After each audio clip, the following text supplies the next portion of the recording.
Values में पढ़ रहे थे, सेकंड लास्ट चैप्टर है। देखो एकोमोडेशन वैल्यू क्या होती है, आवास मूल्य।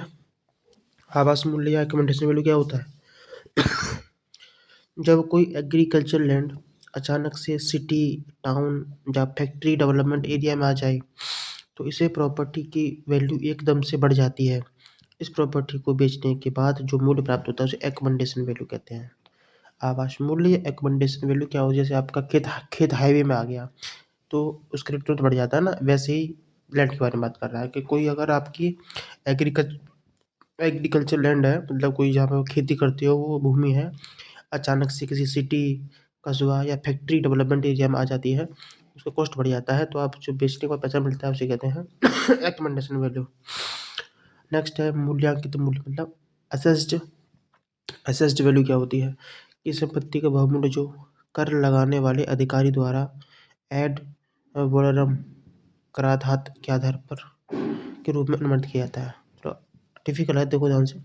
किसी संपत्ति का बहुमूल्य जो किसी जो कर लगाने वाले अधिकारी द्वारा एड वोलोरम कराधात के आधार के रूप में अनुमानित किया जाता है। ठीक। मोर्टेज क्या होता है, किसी संपत्ति का मालिक अपनी संपत्ति की सुरक्षा के विरुद्ध ब्याज पर ऋण ले सकता है। किसी संपत्ति का मालिक अपनी संपत्ति की सुरक्षा के विरुद्ध ब्याज पर ऋण ले सकता है, उसे मोर्टेज कहते हैं। मोर्टेज वैल्यू जो होता है कैपिटलाइज वैल्यू का 1/2 से 2/3 होता है। ठीक है। Next earnest money. Earnest money क्या होता है, जब किसी गवर्नमेंट डिपार्टमेंट या किसी फर्म के द्वारा वर्क टेंडर इनवाइट किए जाते हैं तो इन टेंडर को कॉन्ट्रैक्टर के द्वारा खरीदने के बाद टेंडर को जमा कराते समय एक निश्चित फंड कॉन्ट्रैक्टर को टेंडर के साथ जमा करना होता है, लगभग 2% टोटल कॉस्ट का। इसी को अर्नेस्ट मनी कहते हैं। मतलब कुछ नहीं, अर्नेस्ट मनी क्या होता है, अर्नेस्ट मनी कि जब कोई गवर्नमेंट, कोई डिपार्टमेंट, जब कोई किसी भी कंस्ट्रक्शन वर्क का कोई निर्माण कार्य करवाना है मान लो, तो वो उस फर्म को डिजाइन करने के लिए, निर्माण कार्य पूरा कराने के लिए वो टेंडर जारी करता है। भाई कोई गवर्नमेंट सरकारी या संस्था है, उसको कुछ काम कराना है तो टेंडर जारी करेगी, उस टेंडर को इन्वाइट करेगी। ठीक है। तो उसमें क्या होगा, जो कॉन्ट्रैक्टर होगा उस टेंडर को लेगा, टेंडर को लेने के बाद उसको 2% टोटल कॉस्ट का पैसा जमा करना पड़ेगा पहले ही। उसी को वो बोलते हैं अर्नेस्ट मनी। सिक्योरिटी पर्पज से होता है ये। अब सिक्योरिटी मनी क्या होती है, जब किसी ठेकेदार का कोई टेंडर ओपन हो जाए तो उस ठेकेदार को कार्य प्रारंभ करने से पहले सिक्योरिटी के रूप में एक फंड जमा करना पड़ता है जो टोटल कॉस्ट का 10% होता है। ठीक है। जिसमें अर्नेस्ट मनी भी इंक्लूड होता है, इसे सिक्योरिटी मनी कहते हैं। ध्यान देना, सिक्योरिटी मनी क्या होता है, जब ठेकेदार का कोई टेंडर ओपन हो जाता है तो उस ठेकेदार को कार्य प्रारंभ करने से पहले सिक्योरिटी के रूप में एक फंड जमा करना पड़ता है। और फंड क्या होता है, टोटल कॉस्ट का 10%, जिसमें अर्नेस्ट मनी भी इंक्लूड रहता है, इसी कहते हैं सिक्योरिटी मनी। सिक्योरिटी मनी भी रिफंडेबल होती है, लेकिन इसका मिनिमम रिफंडेबल पीरियड 6 मंथ अथवा एक मानसून जो भी बाद में आता है उससे कम नहीं होना चाहिए। ठीक है। सिक्योरिटी मनी वापस हो जाती है लेकिन इसका टाइम पीरियड है 6 महीने अथवा एक मानसून। ठीक। नेक्स्ट पॉइंट है basic schedules of rate. Basic schedules of rate क्या होता है, प्रत्येक गवर्नमेंट डिपार्टमेंट के द्वारा बनाया गया एक ऐसा डॉक्यूमेंट जिसमें प्रत्येक आइटम की करंट रेट लिखी रहती है, वही SOR बुक बोलते हैं ना उसको। इसमें सारा रेट लिखा रहता है, इसको बेसिक शेड्यूल रेट कहते हैं। अब पढ़ेंगे कंटीजेंसी चार्ज। फुटकर वे देखो क्या होता है।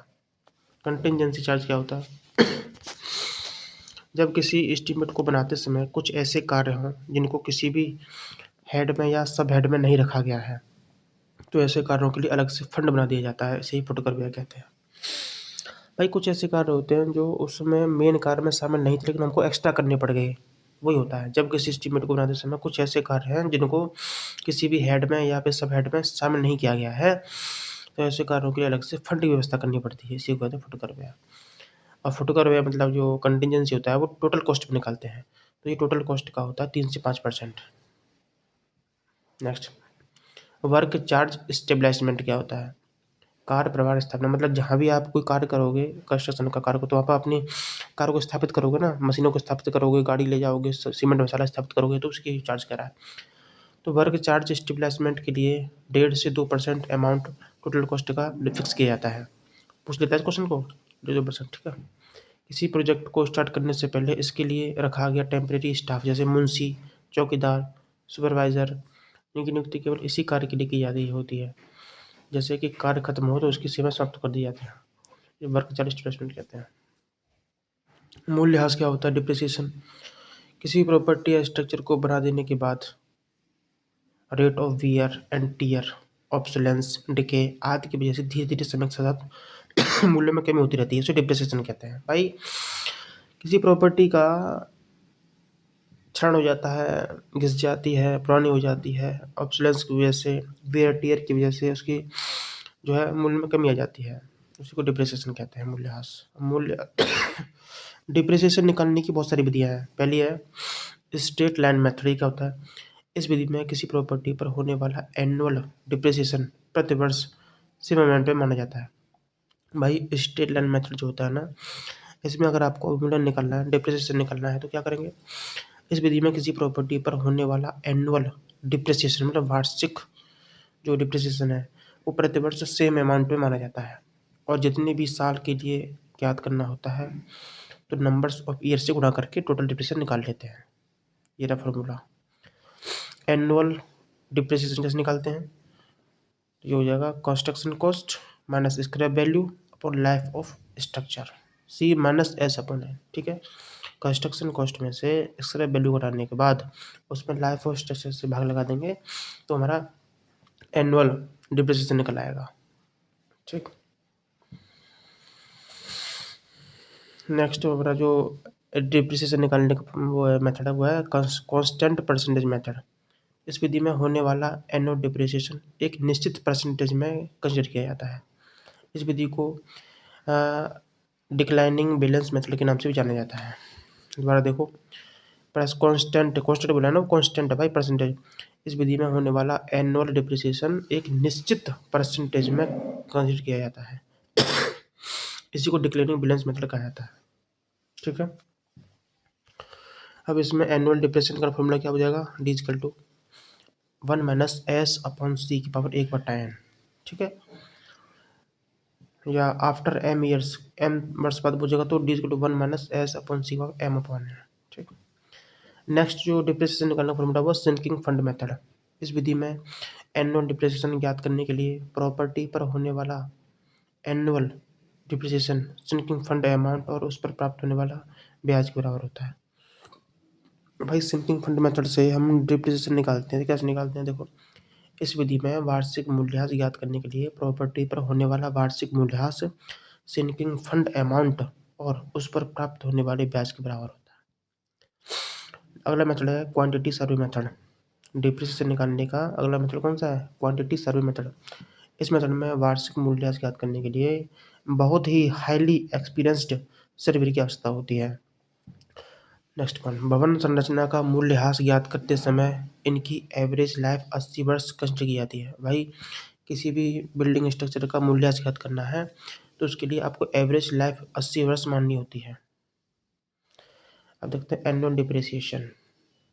मान लो किसी भी बिल्डिंग की जो लाइफ है 0 से 5 साल है तो उसके लिए एनुअल डिप्रिसिएशन पर ईयर कितना होगा और टोटल डिप्रिसिएशन कितना होगा?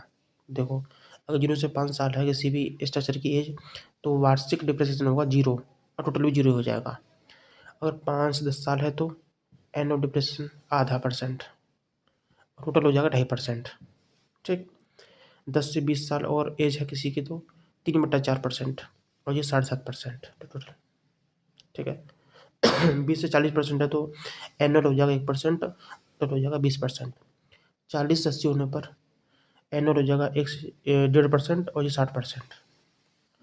टोटल अगर पूछे किसी भी बिल्डिंग स्ट्रक्चर का टोटल डिप्रिसिएशन कितना होता है? 90% होता है। 0 से 5 साल है 0 हो जाएगा। 5 मतलब 0 से 5 साल, शुरू के 5 साल में किसी बिल्डिंग में डिप्रिसिएशन को 0 मानते हैं और 5 से 10 साल जैसे बिल्डिंग पुरानी हो जाती है तो वहाँ पर जो मूल्यह्रास है ना उसका वो एनुअल तो ½ % रह जाता है, वो कम हो जाता है और ये टोटल डिप्रिसिएशन 2.5% हो जाता है, ठीक। 10 से 20 साल होने पर 3/4 7.5, 20 से 40 होने पर 1 से 20 और 40 से 80 होने पर 1.5 से 60 टोटल हो जाए 90। अब हम पढ़ेंगे नेक्स्ट वीडियो में मेथड ऑफ वैल्यूएशन, वैल्यूएशन निकालने की मेथड।